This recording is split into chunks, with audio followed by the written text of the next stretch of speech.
Hello guys, welcome to notes वाली। तो आ गया है ऑर्गेनिक केमिस्ट्री सीरीज का पार्ट नंबर 3 जो होगा इस ऑर्गेनिक केमिस्ट्री चैप्टर का लास्ट वीडियो। अगर अभी तक आपने मेरे चैनल को सब्सक्राइब नहीं किया तो सब्सक्राइब कर लीजिए और बेल आइकन हिट करना बिल्कुल मत भूलिएगा ताकि आपको मिलते रहे मेरे चैनल के न्यू और latest notifications regarding your notes. PDF का लिंक आपको मिलेगा डिस्क्रिप्शन बॉक्स में और साथ ही डिस्क्रिप्शन बॉक्स में आपको मिलेगा ऑर्गेनिक केमिस्ट्री चैप्टर के पार्ट 1 और पार्ट 2 वीडियो का लिंक। तो ज़्यादा देरी ना करते हुए हम फटाफट से अपना रिवीजन स्टार्ट करते हैं। सबसे पहले हम जानेंगे कि आइसोमेरिज्म क्या होता है। आइसोमेरिज्म को जानने से पहले हम आइसोमर्स को जानेंगे। आइसोमर्स वो कंपाउंड्स होते हैं जिनका मॉलिक्यूलर फॉर्मूला तो सेम होता है बट प्रॉपर्टीज़ डिफरेंट होती है, और प्रॉपर्टीज़ के अंदर फिजिकल और केमिकल प्रॉपर्टीज़ दोनों आ जाती हैं। और फिजिकल और केमिकल प्रॉपर्टीज़ में डिफरेंस का मेन रीज़न यहाँ पे होता है उनका स्ट्रक्चर और उनका स्पेशल अरेंजमेंट, जो कि अब हम देखने वाले हैं डिटेल में।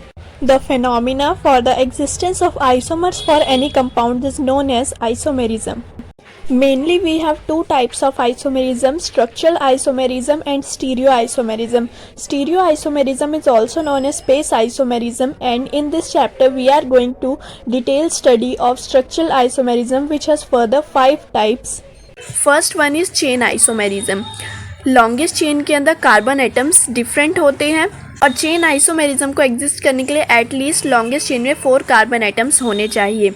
और इसके एग्जांपल है एन ब्यूटेन और आइसोब्यूटेन। दोनों में ही टोटल नंबर ऑफ कार्बन 4 हैं, बट एक एन ब्यूटेन है और एक आइसोब्यूटेन है। Next is position isomerism. इसके अंदर side chain, functional group, double bond या ट्रिपल बॉन्ड की पोजीशन डिफरेंट होती है। अदरवाइज अगर हम कंडेंस फार्मूला लिखे तो वो सेम होता है, जैसे 3 मिथाइल पेंटेन और 2 methyl pentane. Next is functional group isomerism. इनके अंदर मॉलिक्यूलर फार्मूला तो कंपाउंड्स का सेम होता है बट उनके अंदर फंक्शनल ग्रुप डिफरेंट होता है, और इसके कुछ एग्जांपल्स है जैसे साइनाइड और आइसोसाइनाइड के बीच में एग्जिस्ट करता है, एल्डिहाइड्स एंड कीटोन्स के बीच में एग्जिस्ट करता है, और अल्कोहल्स एंड ईथर्स के बीच में एग्जिस्ट करता है। आप एग्जाम्पल देख सकते हैं जैसे इथेनॉल है और यहाँ पे मिथॉक्सीमीथेन है। Fourth one is metamerism.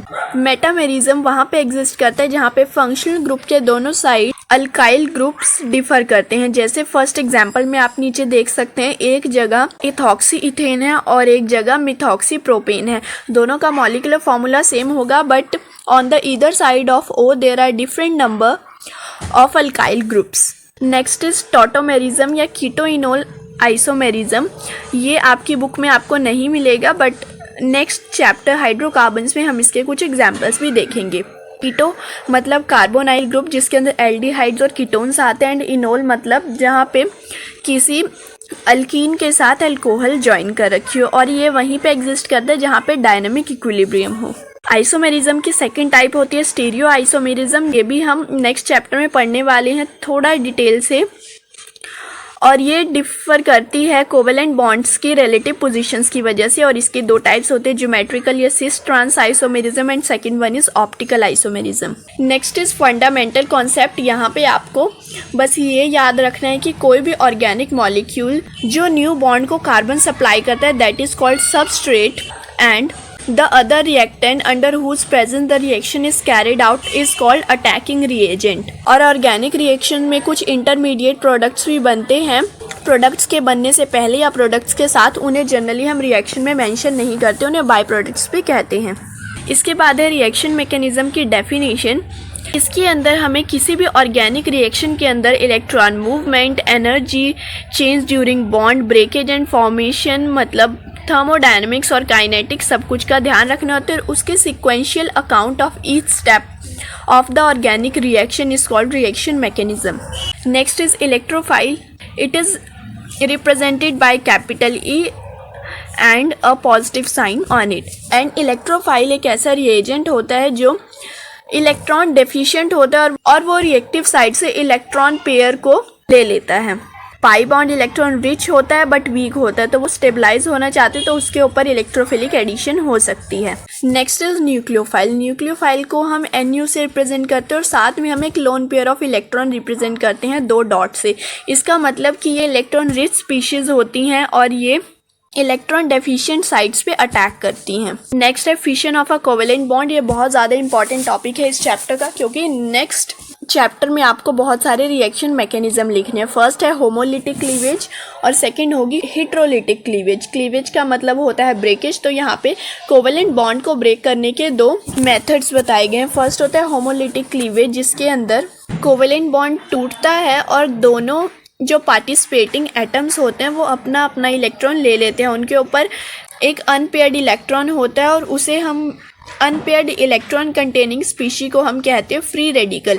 Free radical बहुत ज़्यादा रिएक्टिव होते हैं और अनस्टेबल होते हैं और उनके ऊपर कोई भी चार्ज नहीं होता। जो ऑर्गेनिक रिएक्शंस होमोलिटिक फिशन से प्रोसीड करते हैं उन्हें हम कहते हैं फ्री रेडिकल, होमोपोलर या फिर नॉन पोलर रिएक्शन। हम फ्री रेडिकल्स भी बना सकते हैं बहुत सारे ग्रुप्स के, जैसे यहाँ पे methyl free radical, ethyl free radical, isopropyl free radical और टर्शी ब्यूटाइल फ्री रेडिकल दिया गया है, वो आप देख सकते हैं। और उसके बाद इनकी स्टेबिलिटी का रीज़न दिया है कि जैसे जैसे चार्ज लोकलाइज होता है, मतलब किसी एक एटम के ऊपर इकट्ठा होता है, तो फिर उसकी स्टेबिलिटी डिक्रीज़ करती जाती है। तो जैसे जैसे हम हायर फ्री रेडिकल्स की तरफ बढ़ रहे हैं तो वहाँ पे नंबर ऑफ कार्बन एटम्स जो डायरेक्टली अटैच्ड हैं नॉन बॉन्डेड कार्बन से वो बढ़ रहे हैं और इसीलिए वहाँ पे स्टेबिलिटी इंक्रीज़ कर रही है। नेक्स्ट इज हेट्रोलिटिक क्लीवेज, जहाँ पे कोवेलेंट बॉन्ड किसी एक ही स्पीशी के पास चला जाते हैं और this is due to electronegativity differences. तो ये दो वेज में अकर कर सकती है। फर्स्ट होता है कार्बोकटाइन फॉर्मेशन, सेकंड होता है कार्बन आयन फॉर्मेशन। कार्बोकटाइन फॉर्मेशन जहाँ पे कार्बन के ऊपर पॉजिटिव चार्ज आ जाता है, दूसरे स्पीशीज कोवेलेंट बॉन्ड के इलेक्ट्रॉन्स लेके चली जाती है। कार्बोकटाइन्स की स्टेबिलिटी भी सेम रहती है एज फ्री रेडिकल्स, बिकॉज यहाँ पे भी चार्ज के डीलोकलाइजेशन का कॉन्सेप्ट काम करता है। Next is carbon ion formation, यहाँ पे कार्बन के ऊपर नेगेटिव चार्ज आता है और एक लोन पेयर ऑफ इलेक्ट्रॉन होता है। ये भी हाईली रिएक्टिव और अनस्टेबल होते हैं और कार्बन आयन्स की स्टेबिलिटी का ऑर्डर रिवर्स हो जाता है और उसका रीज़न हम देखने जा रहे हैं क्यों।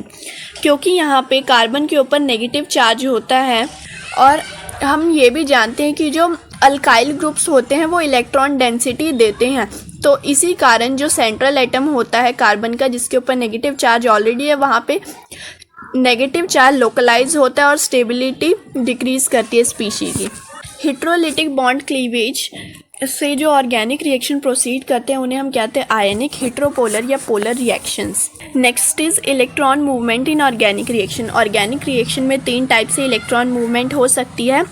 ये हो सकता है from pi bond two adjacent sigma bond position, from pi bond to adjacent atom and from atom to adjacent sigma bond। इसके बाद है बहुत ही इंटरेस्टिंग टॉपिक जो है electron displacement effects. Electron displacement effects 2 types के होते हैं, परमानेंट या फिर टेम्परेरी, और आपके सिलेबस में 4 इलेक्ट्रॉन डिस्प्लेसमेंट इफेक्ट्स हैं।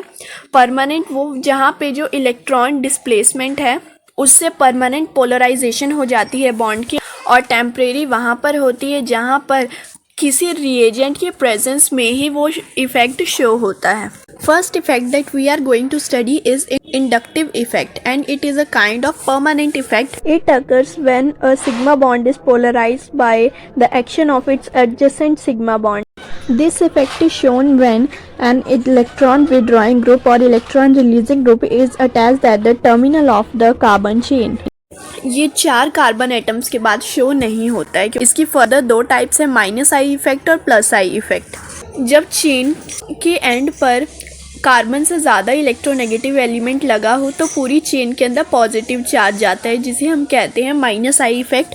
और अगर चेन के एंड पर कोई इलेक्ट्रॉन रिलीजिंग ग्रुप लगा हो तो फिर चेन के अंदर नेगेटिव चार्ज इंड्यूस होता है, जिसे हम कहते हैं प्लस आई इफेक्ट। इसके बाद रेजोनेंस स्ट्रक्चर्स की और रेजोनेंस की बात हुई, जो हमने बहुत डिटेल से केमिकल बॉन्डिंग चैप्टर में की थी। आपको डिस्क्रिप्शन बॉक्स में उस चैप्टर का लिंक मिल जाएगा। If you are interested to know resonance in detail you can check that video.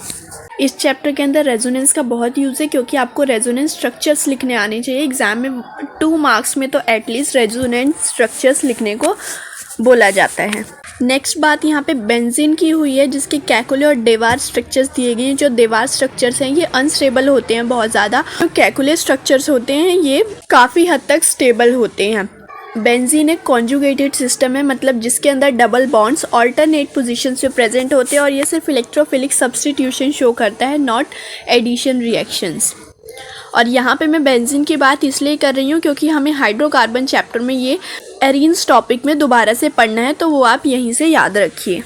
यहाँ पे कुछ एग्जाम्पल्स दिए गए हैं रेजोनेंस स्ट्रक्चर्स के, वो आप देख सकते हैं। ये इनऑर्गेनिक कंपाउंड्स हैं मेनली। अब हम अपने सेकंड इफेक्ट के बारे में बात करेंगे जो है रेजोनेंस इफेक्ट। ये भी एक टाइप का परमानेंट इफेक्ट है और दो पाई बॉन्ड्स या फिर एडजेसेंट एटम के ऊपर जो लोन पेयर है इलेक्ट्रॉन्स का, उसके और एडजेसेंट पाई बॉन्ड के बीच में जो इंटरेक्शन होती है उसके कारण पोलैरिटी प्रोड्यूस हो जाती है मॉलिक्यूल में, उसे कहते हैं रेजोनेंस इफेक्ट। इसे हम मेसोमेरिक इफेक्ट भी कहते हैं और इसे आर या फिर एम से रिप्रेजेंट किया जाता है। ये भी दो टाइप्स का होता है, एक होता है प्लस आर इफेक्ट और दूसरा होता है minus are effect. Plus are effect तब शो होता है जब रिंग के अंदर नेगेटिव चार्ज जाता है, मतलब ये रिंग को एक्टिवेट कर देते हैं। और इसके कुछ एग्जांपल्स हैं एनिलीन और chlorobenzene.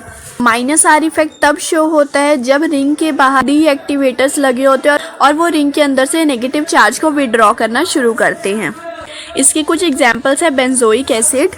Third one is electromeric effect जो एक टेम्परेरी इफेक्ट है और ये होता है पाई इलेक्ट्रॉन क्लाउड जब किसी एटम के ऊपर शिफ्ट हो जाता है on the demand of attacking reagent. तो ये टेम्परेरी इसीलिए हुआ क्योंकि ये किसी अटैकिंग रिएजेंट के प्रेजेंस में ही शो होता है। अगर हम उस अटैकिंग रिएजेंट को रिमूव कर देंगे तो मॉलिक्यूल अपनी ओरिजिनल स्टेट में आ जाता है। और ये हमेशा मल्टीपल बॉन्ड सिस्टम में ही शो होता है। मल्टीपल बॉन्ड सिस्टम मतलब जहाँ कार्बन कार्बन एटम्स के बीच में मल्टीपल बॉन्ड्स हैं। और जब इंडक्टिव और इलेक्ट्रोमेरिक इफेक्ट दोनों एग्जिस्ट करते हैं तो इलेक्ट्रोमेरिक इफेक्ट डोमिनेट करता है इंडक्टिव इफेक्ट को। इसकी भी दो टाइप्स हैं, प्लस ई इफेक्ट और minus E effect. Plus E effect के अंदर जो पाई इलेक्ट्रॉन क्लाउड है मल्टीपल बॉन्ड का, वो ट्रांसफ़र उस एटम पर होता है जिसके ऊपर अटैकिंग रिएजेंट अटैक करता है। और माइनस आई इफेक्ट के अंदर पाई बॉन्ड उस एटम पे शिफ्ट होता है जिसके ऊपर अटैकिंग रिएजेंट अटैक नहीं करता। And last effect is hyperconjugation effect. It is also a permanent effect और ये होता है कार्बन और हाइड्रोजन के बीच में सिग्मा बॉन्ड होता है। उस सिग्मा बॉन्ड की interaction adjacent carbon carbon double bond के साथ होती है, मतलब पाई बॉन्ड के साथ। इसके दो और नाम हैं जो आपको याद रखने हैं, एक है नो बॉन्ड रेजोनेंस और दूसरा है बेकर एंड नाथन इफेक्ट। और जितने ज़्यादा अल्काइल ग्रुप्स अटैच्ड होंगे किसी कार्बन एटम्स के साथ उतनी ज़्यादा उस मॉलिक्यूल की हाइपर कॉन्जुगेटिव स्ट्रक्चर्स बनेंगी और उतनी ही ज़्यादा उसकी स्टेबिलिटी होगी। अल्कीन्स और अल्काइल अरीन्स के अंदर भी हाइपर कॉन्जुगेशन इफेक्ट देखने को मिलता है और हाइपर कॉन्जुगेशन इफेक्ट से ही हम अपने कार्बोकटायंस की स्टेबिलिटी को प्रूव कर सकते हैं, क्योंकि जैसे जैसे हम हायर कार्बोकटायंस की तरफ मूव करते हैं वहाँ पे number of alkyl groups attach to the carbon increase होते हैं और इसी कारण हाइपर कॉन्जुगेटिंग स्ट्रक्चर्स ज़्यादा होती है और स्टेबिलिटी भी इंक्रीज करती हैं। लास्टली यहाँ पे टोलुइन मतलब मिथाइल बेंजीन की हाइपर कॉन्जुगेटिंग स्ट्रक्चर्स दिए हैं। ये ऑलमोस्ट रेजोनेंस स्ट्रक्चर की तरह ही है जो आपको बहुत डिटेल से देखनी है और समझनी है।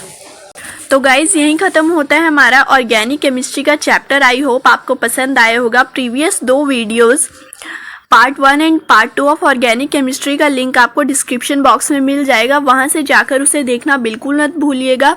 इन वीडियोस को ज़्यादा से ज़्यादा शेयर कीजिए ताकि आपके फ्रेंड्स भी अच्छे नोट्स का बेनिफिट उठा सकें और हमारे चैनल को सब्सक्राइब करना बिल्कुल मत भूलिएगा ताकि आपको मिलते रहे न्यू और लेटेस्ट नोटिफिकेशन। तब तक के लिए हमसे जुड़े रहिए।